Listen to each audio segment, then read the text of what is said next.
পবিত্র রমজান মাসে প্রতিদিনই বাজার মনিটরিং করা হবে বলে জানিয়েছেন জাতীয় ভোক্তা অধিকার সংরক্ষণ অধিদপ্তরের মহাপরিচালক মোহাম্মদ আলিম আক্তার খান।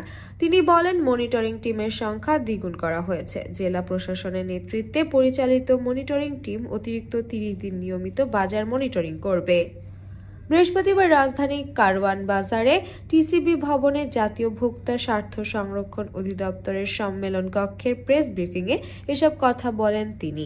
পবিত্র রমজান উপলক্ষে ভোগ্যপণ্যের বিষয়ে জাতীয় ভোক্তা অধিকার সংরক্ষণ অধিদপ্তর সার্বিক চিত্র তুলে ধরতেই এ সংবাদ সম্মেলন আয়োজন করা হয়। ভোক্তা অধিদপ্তরের ডিজি বলেন, রমজান উপলক্ষে এবার প্রচুর পণ্য আমদানি হয়েছে, তবে ভোজ্য তেলে একটু অস্বস্তি রয়েছে। এবার চট্টগ্রাম বন্দরে নিত্যপণ্যের সরবরাহ অনেক বেড়েছে। বিভিন্ন উৎস থেকে জানা গেছে, অক্টোবর থেকে জানুয়ারি পর্যন্ত এক বছরে ব্যবধানে ছোলার আমদানি বেড়েছে 64%, সয়াবিন তেল 34%, খেজুর 23%, চিনি 20%, ডাল জাতীয় পণ্য 44%, রসুন 20% ও আদা 55% পর্যন্ত আমদানি বেড়েছে।